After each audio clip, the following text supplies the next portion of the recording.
राजा अश्वपति थे। माद्र देश के राजा अश्वपति की बेटी थी मां सावित्री।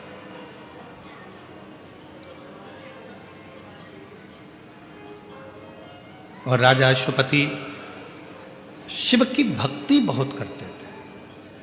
शंकर भगवान की कई लोग कहते हैं हम शिव जी के मंदिर, हमारी माँ जाती थी, हमारे माता जी जाती हैं शिव जी के मंदिर में, हमारे पिताजी जाते हैं शिव जी के मंदिर में, मेरी पत्नी जाती है शिव जी के मंदिर में, मेरा पति जाता है शिव जी के मंदिर में, हमारे रिश्तेदार जाते हैं। शिव महापुराण की कथा कहती है अगर तुम्हारे पूर्वजों में से कोई भी, तुम्हारे माता पिता पत्नी पति रिश्तेदार, तुम्हारे कुल का कोई व्यक्ति भी अगर शंकर के मंदिर में जाकर एक लोटा जल चढ़ा रहा है तो उसका फल है जो आज आप पेट भरकर भोजन कर रहे हो और ठाट से गाड़ी पर घूम रहे हो,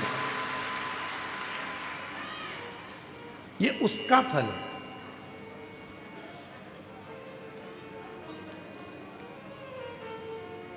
मां सावित्री के पिता अश्वपति जी, महाभारत की यह कथा है।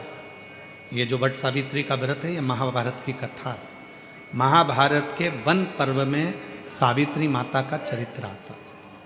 सावित्री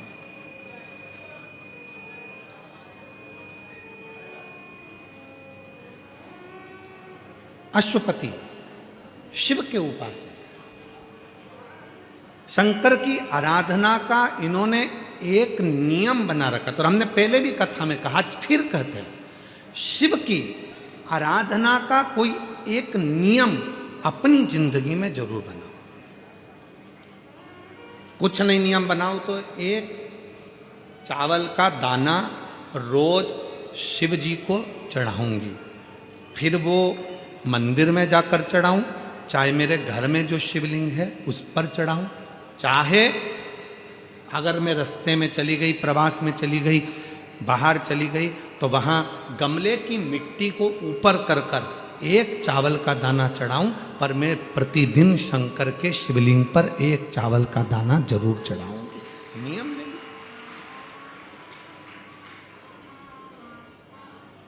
कोई कोई माताएं नियम ले लेती है कि मैं शंकर भगवान पर एक लोटा जल जरूर चढ़ाऊं, एक पत्र है, अच्छा है।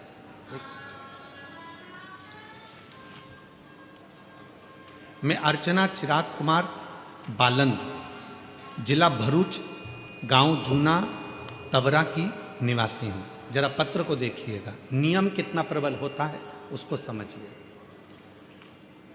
मैं अर्चना चिराग, कहीं बैठी हूं अर्चना जी, अर्चना चिराग कुमार बालंद, जिला भरूच, गांव जूना तवरा की निवासी हूं। कहीं बैठी हों तो हाथ हिला सकती हैं, और अगर बैठी हों तो आ सकती हैं। मेरा मोबाइल नंबर ये है। एक लोटे जल का क्या गुणगान करूं, मेरा लड़का 6 साल का हो गया लेकिन बोलता नहीं है, ना उसकी श्रवण शक्ति ना वाणी की शक्ति, दोनों ही नहीं। ऐसा कोई डॉक्टर नहीं बचा जिसका हमने इलाज ना करवाया। लाखों रुपए लगा दिए पर मेरा लड़का नहीं बोल पाया। डॉक्टरों ने भी मना कर दिया था कि अब ये बोल नहीं सकता। तब मेरे भाई और मौसी ने कहा आस्था चैनल पर पंडित प्रदीप मिश्रा की कथा आती है तो आप उसको सुनो। तो मैंने भी उस कथा को सुनना शुरू किया। आप जो उपाय बताते हैं वह सभी उपाय भी मैं करती।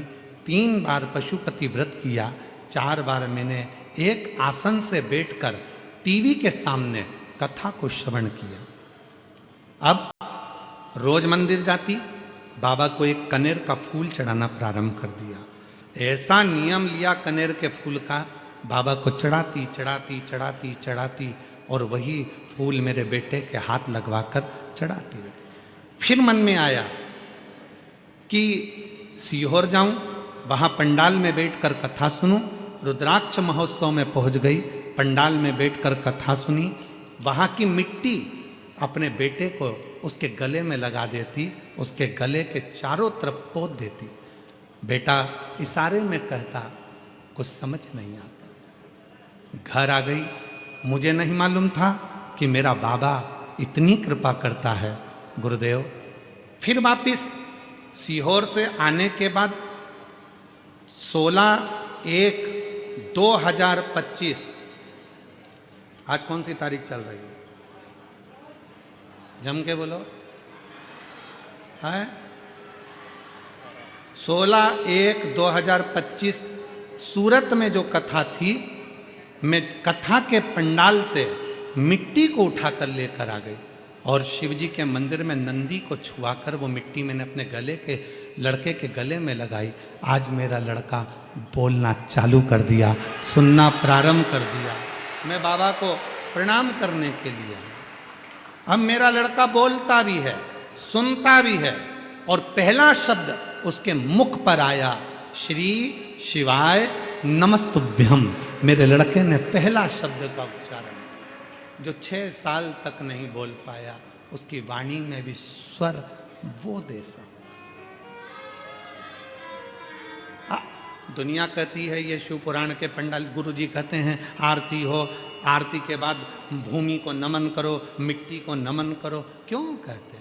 इतने शिव भक्त जब एक साथ बैठकर श्री शिवाय नमस्तुभ्यम कहते हैं, इतने शिव भक्त कितने कितने घंटे से यहाँ बैठकर इंतजार करते हैं शंकर की कथा का, तो भक्त इंतजार नहीं करते, उस भक्त के अंदर मेरा शिव बैठकर उस इंतजार को कराता है, कथा सुनता है, मंत्र जाप करता है। तो वहाँ की जो मिट्टी है वो भी चंदन बन जाती है, वहाँ की जो मिट्टी है वो भी श्रेष्ठ बन जाती है, वहाँ की जो मिट्टी है वो भी अपना कार्य करना प्रारंभ कर देती है। वो मिट्टी भी कार्य करती। कहीं बैठी हो, अर्चना चिराग कुमार बालन, जिला भरूच, गांव जूना तवरा की निवासी हूं। मेरा मोबाइल नंबर ये, अगर कहीं बैठी हो तो आ सकते। एक कनेर के फूल का नियम लिया तो वो निभा लिया। तुम नियम कौन सा? ये सावित्री की कथा सुनिएगा, वन पर्व, महाभारत के वन पर्व की कथा है ये सावित्री माता की कथा। जरा ध्यान से सुनना कि सावित्री ने अपने पिता के अनुसार केवल एक नियम लिया था, केवल एक नियम।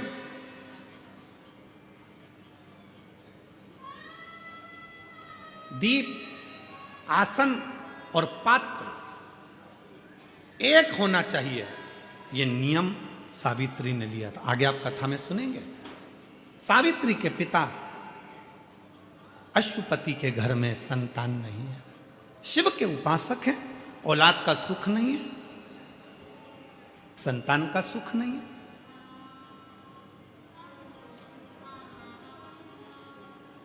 मेरे भोले बाबा ने देखा कि अश्वपति शिव की बहुत आराधना मेरी करते हैं। पार्वती मैया हमेशा कहती है वो अश्वपति आपकी इतनी आराधना करता है, एक बार जाकर उसको वर क्यों नहीं दे देते? आप उससे वर क्यों ना देते? मेरी जीजियों, मेरे जीजाओं, मेरी बेटियों, बेटाओं, मेरे बुजुर्ग माँ बाप, शिव देने में थोड़ी देरी कर सकते हैं, पर देता इतना है कि बटोरा भी नहीं जाता, छप्पर फाड़ कर देता है। मेरा छप्पर फाड़ कर।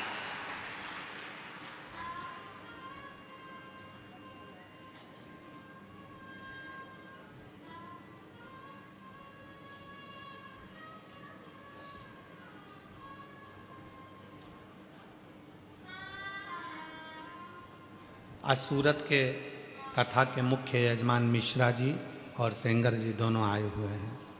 कहीं बैठे होंगे आप? हाँ, ये बैठे। ये दोनों कथा के मुख्य यजमान सूरत की कथा के। इनकी धर्म पत्नी जब एक बार मिलने के लिए जब आई तो दोनों की धर्म पत्नी के मुख पर एक ही शब्द था, गुरुजी। भोले बाबा ने ऐसी कृपा करी, हमारी सामर्थ्यता नहीं थी, फिर भी सूरत में हमें मुख्य यजमान बनाकर बिठाकर कथा श्रवण करा। कहकर जाना 1-2 साल में बाबा हमको इतना छप्पर फाड़ कर दे कि हम फिर कथा कराएं और बाबा की कृपा से वो कथा श्रवण। बैठे, प्रसन्नता चेहरे पर होना चाहिए। हम यहाँ के जो जजमान हैं, बड़ौदा के चंद्रपाल जी, उनको भी धन्य, उनके भी चेहरे पर इतनी प्रसन्नता जैसे कोई तिजोरी का माल मिल गया जजमान पर। चंद्रपाल जी कहाँ बैठे चंद्रपाल जी?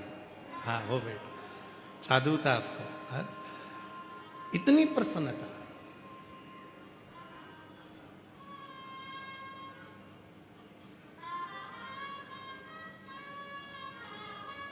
साधुवाद चंद्रपाल जी, आपको बहुत बहुत साधुवाद।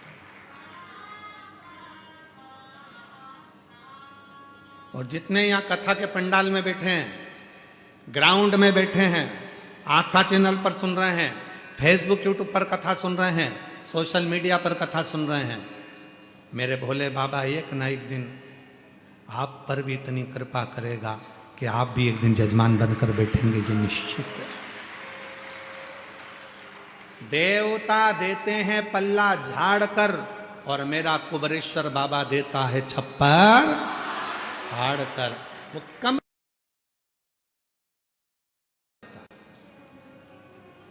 थोड़ा समय लगेगा।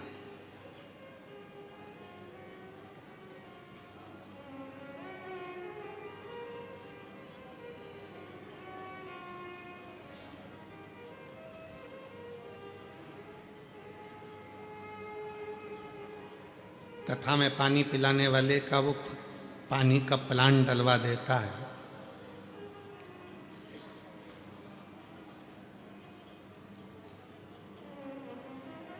अगर मौका लगेगा तो हम एक बालक से आपको मिलवाएंगे, व्यासपीठ पर आज नहीं तो किसी कथा में। सेवा करता था, पढ़ाई कर रहा था एलएलबी की, और शिव कृपा से मजिस्ट्रेट के एग्जाम में बैठा, और बाबा की कृपा से आज छत्तीसगढ़ में जज बनकर विराजमान, मजिस्ट्रेट बनकर।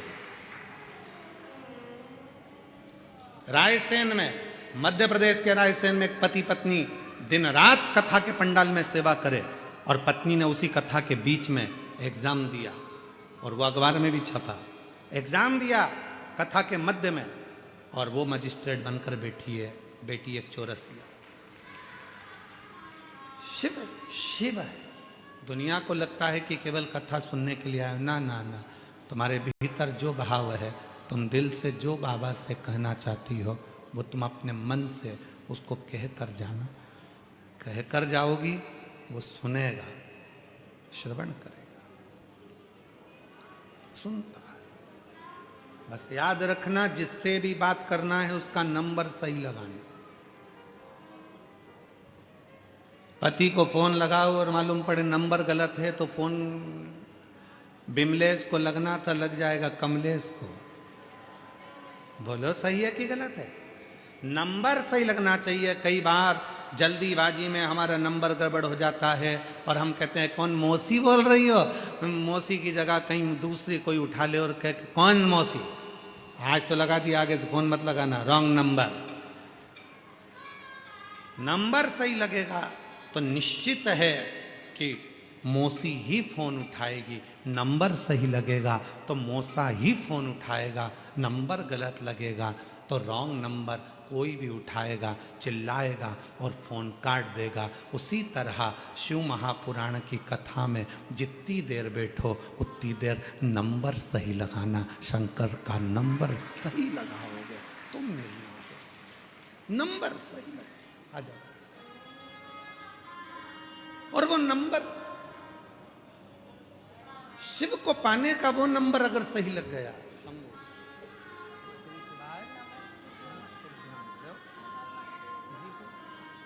माइक दो।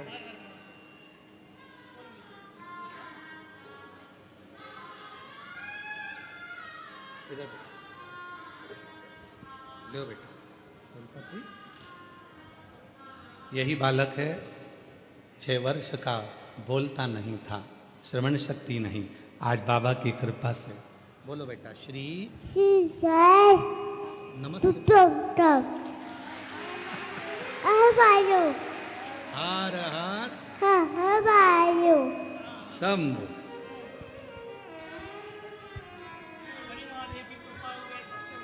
शिव कृपा से।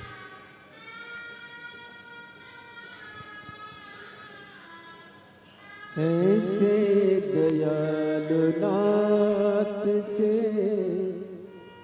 रिश्ता बनाइए, ऐसे दयालु नाथ से।